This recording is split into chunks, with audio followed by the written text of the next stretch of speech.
June 25 Sankatahara Chaturthi లోపుగా మేషరాశి వారికి ఒక వ్యక్తి వల్ల జరగబోయేది ఇదే. ఎక్కడ ఉన్న ఈ వీడియోని తప్పకుండా చూడండి.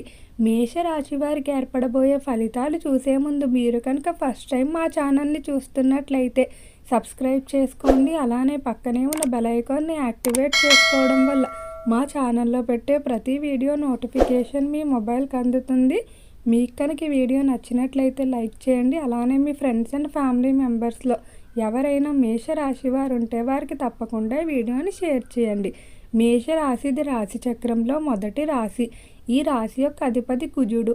మేషరాశిలోకి అశ్వని నక్షత్రం 1, 2, 3 మరియు 4 పాదాల వారు, భరణి నక్షత్రం 1, 2, 3 మరియు 4 పాదాల వారు, కృతికా నక్షత్రం 1వ పాదంలో జన్మించిన వారు ఈ మేషరాశికి చెందుతారు. మేషరాశి వారికి రేపు వచ్చేటువంటి సంకటహర చతుర్దశి ఏదైతే ఉందో, సంకటహర చతుర్దశి నుండి కూడా చాలా అద్భుతంగా అయితే ఉండబోతుంది. అలానే మేషరాశి వారికి ఒక చిన్న ప్రమాదం కూడా పొంచి ఉంది. ఈ ప్రమాదం నుండి కనుక మీరు బయటపడలేనట్లయితే మేషరాశి వారి జీవితమే తల్లకిందులయ్యే అవకాశం అయితే కనిపిస్తుంది. ఈ వీడియోలో మేషరాశి వారి జీవితంలో ఈ మాసంలో జరిగేటువంటి కొన్ని ముఖ్యమైన అంశాల గురించి అయితే చర్చించడం జరిగింది. కాబట్టి మేషరాశి వారు ఎవరూ కూడా ఈ వీడియోని స్కిప్ చేయకుండా చివరి వరకు చూసి అలానే రంగాల వారీగా మేషరాశి వారికి ఏర్పడబోయే ఫలితాల గురించి తెలుసుకోండి. మేషరాశికి సంబంధించి ఎవరైతే వ్యాపారస్తులు ఉన్నారో వ్యాపార పరంగా ఎంతో జాగ్రత్తగా అయితే ఉండాలి. వ్యాపారానికి సంబంధించి మీకు నమ్మక ద్రోహం చేసే వ్యక్తులు ఎక్కువగా ఉంటారని చెప్పుకోవచ్చు. అలానే వ్యాపారానికి సంబంధించి ఎవరైతే పార్ట్నర్షిప్ వ్యాపారాలు చేస్తూ ఉన్నారో వారు ముఖ్యంగా ఎక్కువ జాగ్రత్తలు తీసుకోవాలి. కొంతమంది పెట్టుబడులు పెట్టి పార్ట్నర్ల మీద నమ్మకంతో వ్యాపారానికి సంబంధించిన వ్యవహారాలన్నీ కూడా పార్ట్నర్ల మీద వదిలేయడం జరుగుతుంది. దానినే కొంతమంది అదునుగా తీసుకొని వ్యాపారంలో తప్పుడు లెక్కలు చూపించి నష్టాలు చూపించే అవకాశం కనిపిస్తుంది. కాబట్టి వ్యాపార విషయంలో మాత్రం ఎంతో జాగ్రత్తగా ఉండాలి. అలానే మాసంలో నూతన ప్రారంభాలు కానీ లేదా నూతనంగా యంత్రాలు కొనుగోలు చేయడానికి అస్సలు అనుకూలంగా లేదు. కాబట్టి అటువంటి ప్రయత్నాలు ఏవైనా చేసే ఉద్దేశం ఉన్నట్లయితే వాటిని తాత్కాలికంగా వాయిదా వేసుకోవడమే మంచిది.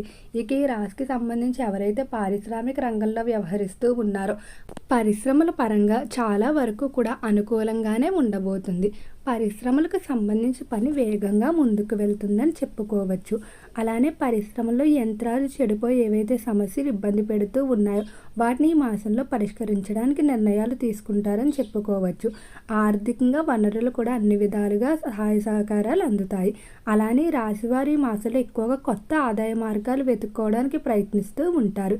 ఇక విద్యార్థుల ఫలితాలు చూసుకున్నట్లయితే విద్యార్థులకి గురుబలం అనేది అధికంగానే కనిపిస్తుంది. గురుబలం ఎక్కడైతే అధికంగా ఉంటుందో అక్కడ విద్య పరంగా రాణిస్తారని చెప్పుకోవచ్చు. అలానే విద్యార్థుల్లో జ్ఞాపక శక్తి కూడా పెరుగుతుంది. ప్రతి పని కూడా తాము ఎలాగైనా సాధించాలనే సంకల్పం ఉంటుంది. అయితే విద్య పరంగా మాత్రం కొంచెం దృష్టి పెట్టలేకపోతూ ఉంటారు. ఇంట్లో పరిస్థితుల కారణంగా కానీ లేదా ఇతర సమస్యలు ఏవైతే ఉంటాయో వాటి వల్ల ఈ మాసంలో కొంచెం విద్యలో ఫలితాలు తగ్గే అవకాశం కనిపిస్తుంది. ముఖ్యంగా ఇంట్లో తల్లిదండ్రుల ఆరోగ్యం సహకరించకపోవడం లేదా వివాదాస్పదమైన వాతావరణం ఇంట్లో ఉండటం వల్ల మీరు కొంచెం బెంగ పెట్టుకునే అవకాశం ఉంది. మానసికంగా మాత్రం మీరు ఎంతో ధైర్యంగా ముందుకు వెళ్ళవలసి ఉంటుంది. అలానే మిమ్మల్ని బెదిరించడానికి కానీ లేదా మానసికంగా కానీ మిమ్మల్ని దెబ్బ కొట్టడానికి కూడా అధికంగా ప్రయత్నాలు చేస్తూ ఉంటారు. వాటన్నిటిని కూడా మీరు పట్టించుకోకుండా మీరు దైవాన్ని నమ్ముకుంటూ ముందుకు వెళ్ళినట్లయితే ఖచ్చితంగా విద్యార్థులకు ఎంతో అనుకూలంగా ఉంటుందని చెప్పుకోవచ్చు. ఎవరైతే విద్యార్థులు ఉన్నత విద్యాభ్యాసాల కొరకు ఇతర దేశాలకు వెళ్ళడానికి ప్రయత్నాలు చేస్తూ ఉన్నారో అలాంటి ప్రయత్నాలన్నీ మాత్రం చాలా బాగా అనుకూలిస్తాయని చెప్పుకోవచ్చు. ఇక ఈ మేషరాశికి సంబంధించిన వారు ఒక విషయంలో మాత్రం కొంచెం జాగ్రత్తగా ఉండాలి. ఈ మాసంలో మీకు వివాదాలు ఎక్కువయ్యే అవకాశం కనిపిస్తుంది. మీరు చెయ్యని తప్పులకు కూడా నిందలు మోసే అవకాశం ఉంది. ఆవేశంతో మీరు ఇతరులు ఏదైనా మాట అన్నట్లయితే తర్వాత మీరే బాధపడే అవకాశం ఉంది. కాబట్టి వీలైనంత వరకు కూడా ఈ మాసంలో కొంచెం ఓపిక మౌనంతో మీరు ముందుకు వెళ్ళవలసి ఉంటుంది. ఎక్కువగా మాట్లాడకపోవడమే మంచిది. మీరు అవసరమైన విషయాలకు మాత్రమే స్పందించండి.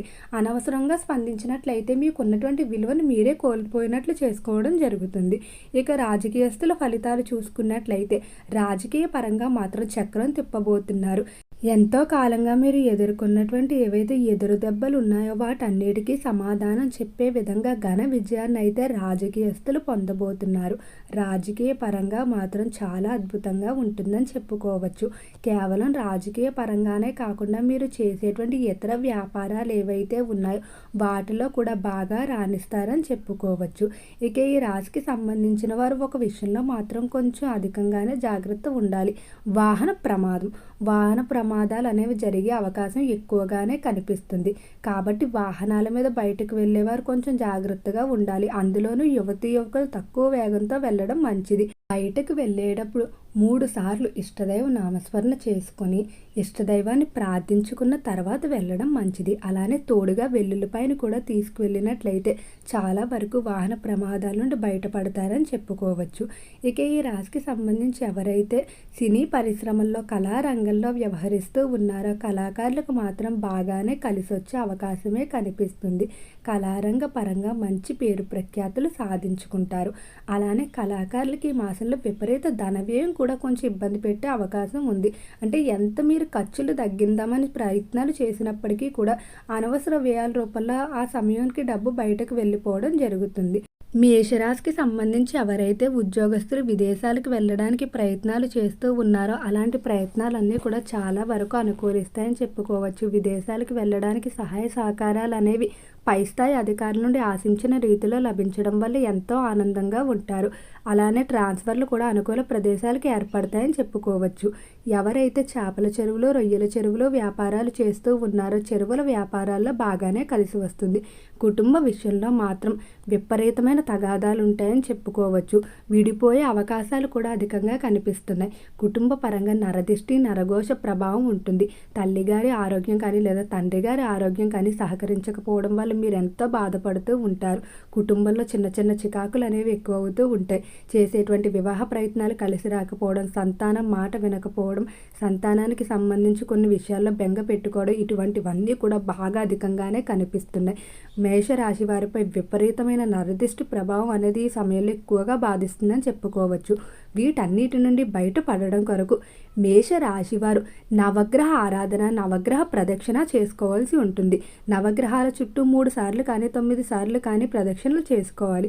అలానే కుదిరిన సమయంలో ప్రతిరోజు కూడా నవగ్రహాన్ని దర్శించుకున్నట్లయితే ఎలాంటి ఇబ్బందులు ఉండవని చెప్పుకోవచ్చు. అలానే ఈ రాశివారి ఈ మాసంలో ఎక్కువగా దైవనామ స్మరణలో సమయాన్ని గడుపుకున్నట్లయితే ప్రశాంతత అనేది ఉంటుందని చెప్పుకోవచ్చు. కుటుంబ పరంగా కొంచెం సానుకూల పరిస్థితులు ఏర్పడే అవకాశం ఉంటుంది. ఓకే అండి, మేషరాశి వారికి ఏర్పడబోయే ఫలితాలు చూశారు కదా. మీకు కనుక వీడియో నచ్చినట్లయితే లైక్ చేయండి. అలానే మీ ఫ్రెండ్స్ అండ్ ఫ్యామిలీ మెంబర్స్లో ఎవరైనా మేషరాశి వారు ఉంటే వారికి తప్పకుండా ఈ వీడియోని అయితే షేర్ చేయండి. అలానే మర్చిపోకుండా మన ఛానల్ని అయితే సబ్స్క్రైబ్ చేసుకోండి. ఓం నమః శివాయ.